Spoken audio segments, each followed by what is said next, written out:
Hey guys, what's up? Falling Rock here. So today I'm going to make a video explaining to everybody how to prep a crypt. I get asked this question all the time in my stream. How do you prep a crypt? How do you prep a crypt? Which is awesome. I'd love to teach people how to prep a crypt. And I think we do teach a lot of people. But the problem is I get asked the question so often. So I went on a search to find a video that could be helpful to people, give people the basics, and direct them to a video. And unfortunately, I really couldn't find anything good. So basically, that leaves me to the decision to just make my own. And it's not hard. I think once people learn how to do it, they're like, oh, well, that's stinking easy.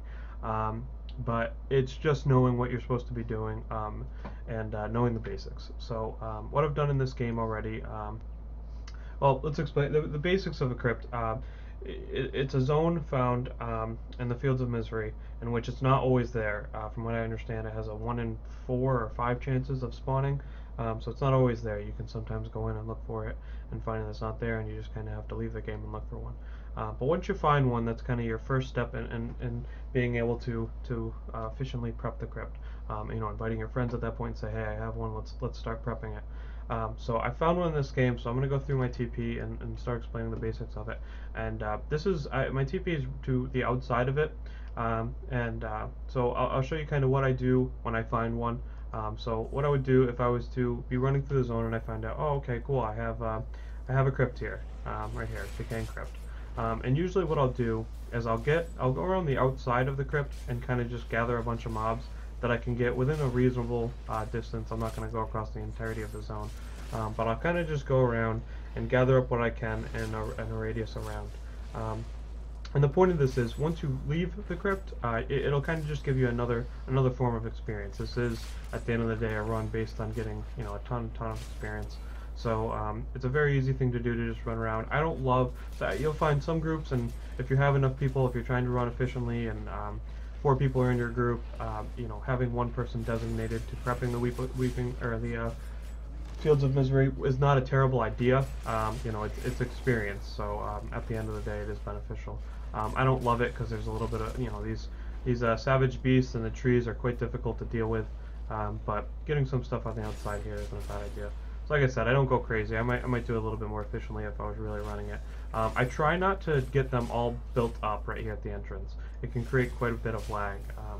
And the experience that I have with those. So I'll just bring them around, and we know if there's a group out there when we get out. So this is the crypt, and you already noticed that puking action that this wretched cadaver just did, and that's the point of the run. That's the whole basis of the run, is getting these things to puke up zombies. And you're just really increasing mob density by doing this. And once you do it to a couple zones, you're efficient in having a couple people responsible for different tasks. And once you run through here a couple times, you'll notice, if you've ever done a crypt or seen me do one or seen someone else do one, the difference between when I enter this place and when we actually run it, and mob density is astronomical, and it creates for quite a large amount of experience. So, and so if I know a lot of people will ask me, hey, my gear's not working for this, I'm dying a lot, or I'm killing everything. What you need, you can't just run in here with your DPS gear and expect to be able to do this efficiently. There's a certain set of gear that you'll need to build, and it's basically built off high survivability, high protection, whether it be armor.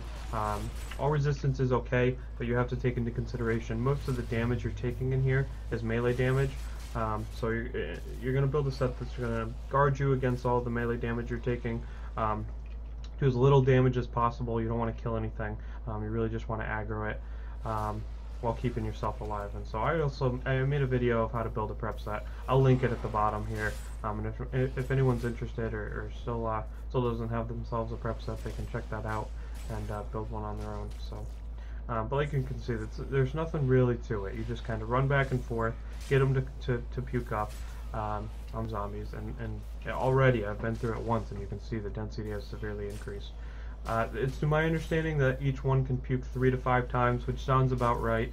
I've heard that said by a few people, and it seems about right. I've done a few of these, and I know sometimes you'll run through and you'll notice like one is puking and one isn't, and you're probably at that 3 to 5 range where maybe one has puked up everything it's got and the other one can go right up to 5. So that seems about right.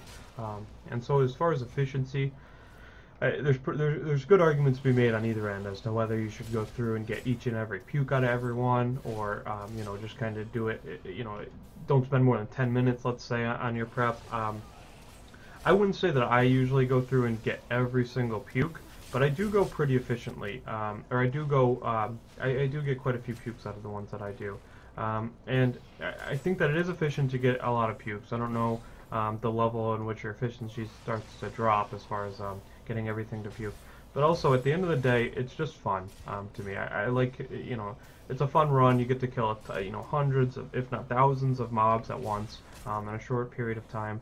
So it's fun to me as well, you know, excluding the efficiency factor of it. So, like you can see, if I was to really run this, I'm not going to go in great depth as far as fully prepping this. But, you know, if I was, I'd run back up here, get some of these to do. Some people do it differently. Some people will focus on a zone, an area, so like they'll do like this area up here, as well as like, I call these waffles, as well as maybe this waffle at one time. Get all the pukes out of this area first, and then move to another one. The only downside to that is there's a little bit of a cooldown for their pukes, maybe 10 to 20 seconds or so, and where once they puke, they have a little delay into where their next puke is going to be. So usually I'll just run through, rather than focusing on an area, but whatever works for you, honestly. Everyone's going to have their own little strategy that they use, and I have done it that way before, but I've changed it to this way. You know, I'm not sure which one's better, really, whatever one works for you. So that's basically it. I like to, you know, one of my little tips that I like to do, I like to try to explore everything at first. Every crypt doesn't look exactly the same. Some of them are a little bit bigger, some are smaller. Everyone will have the 2 waffle areas, and then everything kind of outside of that will be changing. So there's also a level 2 to this as well, which I'll explain the importance of it, and it also will contain a few of these wretched cadavers that you'll want to get them to puke up as well. The level 2 is important as far as when you leave this area, you're going to want to be holding on to that teleport, and I'll show you that here in a second. And I guess just one quick side note that I'm going to kind of, you know, you just saw I ran into it there. Mistake, it shouldn't have happened, but it will. When you get this really prepped, as far as prepped, I mean, with a lot of mobs in here, it can be kind of difficult for a witch doctor because they really only have the spirit walk as far as running through stuff. As compared to, let's say, a monk where they can tempest rush through everything, or a barb can whirlwind. You can get yourself in situations in the crypt because it's such tight quarters where you're kind of stuck. And it's not detrimental. You can end up staying alive through it, or if you're running spirit vessel, your spirit vessel can just pop, and that's fine too. But it does make it a little bit more difficult for a witch doctor. If I was to rank them as far as efficiency, I think it would go barb, monk, then witch doctor in the crypts. And in the next zone we're going to prep, which is Weeping Hollows, I would put it in order of Witch Doctor, Barb, and then Monk. And we'll do the Weeping Hollows here in a little bit. Let's just focus on the crypts right now. So you can see there's a bunch of wretched cadavers there. Every single level 2 will have a resplendent chest here, which outside of the loot you get from clicking it will give you a stack of Nephilim Valor, which is important. And it'll also have an event you can complete. And those are 2 ways you can get 2 stacks while entering this level. And this is where you'll start the run from, is level 2. So I'll just explore these areas for you real quick, just to give you an idea. They'll all look like this. They'll have these 4 wings here, 1 being your entrance and 2 just kind of jet in. Some of them, this one has, you know, a couple witches. This one up top just has those birds. So obviously, when I'm going through the prep this, I'll just kind of hit this wing, go down here, hit this bottom wing, and this wing. Get this all nice and prepped, and then I'll be out of here. So when you're ready to leave here, just kind of try to find a way to teleport out of here without getting everything to attack you. And so this teleport is important. Whoever's going to prep the crypt, sometimes it's a good idea to have someone TP on you when you're still down there, just so a couple people have it. But this is where you're going to start the run from. After everything is prepped, and after you go kill your elites and get your stacks, you're going to start the run going to this teleport. So that's an important teleport to keep. So outside of the crypt, you've got the Weeping Hollows. Weeping Hollows, you can just teleport to the cemetery, and the zone is right here in this unexplored area. Town's right here. You can also go the back way to get to it, but it's the same thing as the crypts. I've heard of groups not running the Weeping Hollows in their crypt run. I think that's kind of silly. I guess it depends on. There may be math behind why they're skipping it.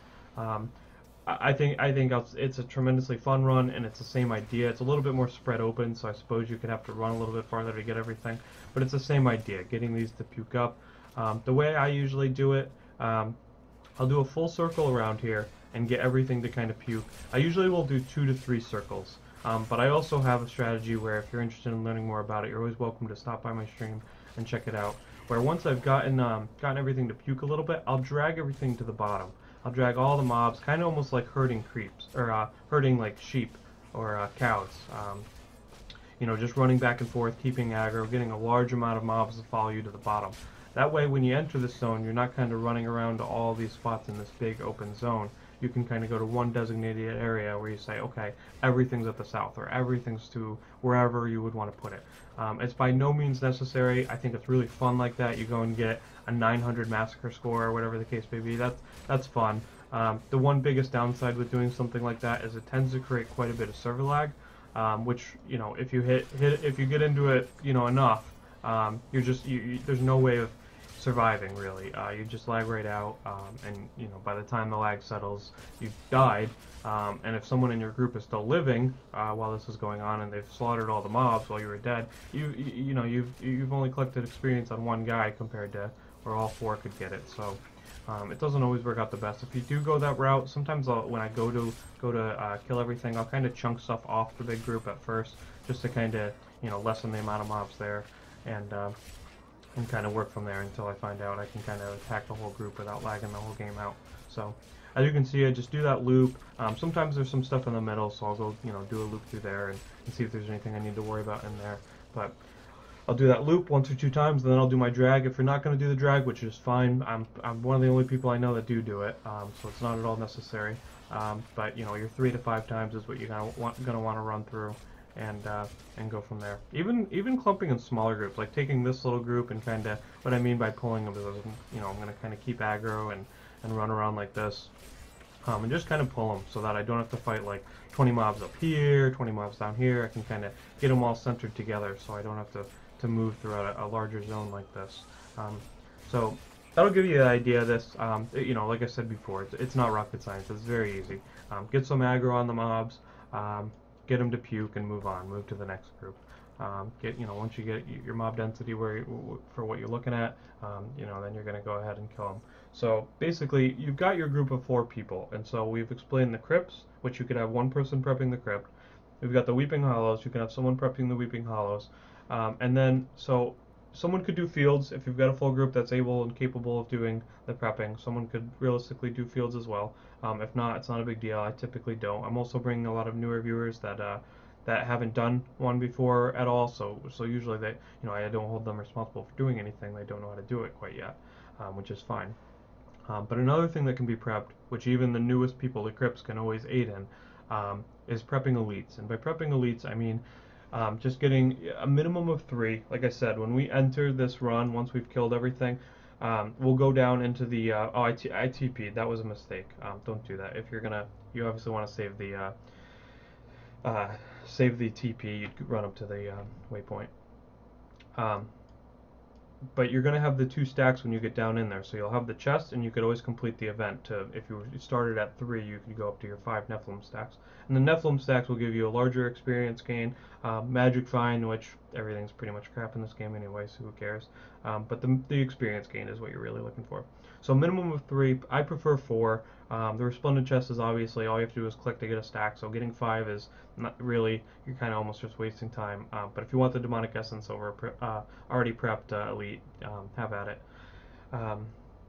But I don't love to do the event in the 2nd level, but you can if you need to, you can. So the place that everyone goes to as far as getting the elites is Festering Woods. And you have 2 guaranteed here. I'm sure many of you have run through this and seen these, that every time you enter one of these 2 little side coves, there's a guaranteed elite in here. And each side. There's one on the other side I'll show you here in a second. And I'm not going to work these down for you. I'm still in prep gear. I'm not going to be able to do any damage. I just want to kind of show you. And by prepping elites, what I mean is you're just getting them to low experience. So if I was in my gear, I'd go up to that elite, you know, fight it, get it down to whatever I felt comfortable with, being able to, whether it be a sliver of EXP or of HP left, or whether it be 25%, whatever you're comfortable with, not killing it, getting it as low as possible without killing it. So that once everything's prepped, you can go back to these elites, and you can move in there with your group and just kind of, you know, whack, dead, collect your stack, and move on. That way it makes everything run smoothly. So there's another elite. I would end up getting that one low. And this is the other cove I was talking about, so you've always got one in here as well. Right here at the end, there's usually a shrine in each room as well. Sometimes, like, let's say it's in a lightning shrine, there's your other elite, so get that one low and move on. And lightning shrines are obviously really good for an EXP run like this, so if you find one, maybe a good idea to, like, hey, no one click on that. Once we get our fourth stack, we'll grab that, and then we'll, you know, run to the waypoint, go to the waypoint, and then take our TP to the second level, and start off with a more experience gained. This event can spawn as well. The event would give you a stack, so if I wanted to, I could, and you can prep events too. I think some people aren't aware of this. You know, you can start that event and kill off all the mobs, and when that little mini boss comes out, you can get him low even as well, so that everything is nice and low. But basically, running around that zone, trying to find your elites. If you only find 3, if you only get the 2 in, I think it's impossible, but if you only do end up finding, for some reason, the 2 in the caves, the next area some people will go to is Leoric's Manor. I'm not sure if there's another area where there's just a kind of a quick way to a guaranteed elite, but I know Leoric's Manor. TPing on Leoric's Manor and kind of backtracking and getting one prepped here. And again, that's only if, let's say you only get 2. Again, I think it's probably impossible. Or let's say you only get 3 and you don't want to do the event. Like if your guy in Weeping Hollows is still prepping Weeping Hollows, and your guy in the crypt is still prepping the crypt, and you know you can go get this one here in the Leoric's Manor prepped, then I would do it. You know, I'll save the group time when you go ahead and run it. This is not the elite that I was talking about. This is sometimes one will spawn in here, but this one isn't guaranteed. I could do that one if if this was the run, but I just want to show you there's going to be one guaranteed in here. So you've got one more guaranteed in there if you need another one ever. So that's about it. Once you get everything prepped and ready, you're going to, everyone will gather and go to that teleport, and you'll start from there. Finish out your 5 stacks and just start killing everything. And that's the prepping of it. Running it, it takes a little bit of experience. I'd say it takes a little bit of experience prepping it and running it. So don't think that, like, hey, I watched your video on building a gear set, I watched your video on prepping, I'm trying to prep and I'm getting mobbed. It takes a little bit of experience, a little bit getting used to it. It's a little bit different than probably most things you've done in Diablo to this point. But hang in there. I do it as I explain it, and I do it as I explain how to build a set. I run those 2 things, and I can do it fine. But again, I have a lot of experience doing it, so just be patient, and you'll get it. And if you watch these videos and you want to, come on a run, or you're looking for people to come on a run, we're always running them in our channel. Twitch.tv/AFallingRock. Love getting new people in, love teaching people, getting their feet wet, and getting other people to play with. Really got a nice community going on there, so if you're coming back to the game, or you've been playing forever and you just have no idea what I'm talking about, what the heck is this crypt, I've never even heard of it, it's a great way to get experience. I think grinding Paragon levels right now is, should be your #1 priority, getting yourself prepared for Reaper of Souls, and yeah, it's some of the best experience it feels like you're cheating. It's that good. It feels like you're cheating. So anyway, thanks again for watching. Hopefully this was helpful. I'll add the links to the prepping in my Twitch channel at the bottom of the stream, and if you're interested sometime, feel free to stop by. But either way, thanks for watching.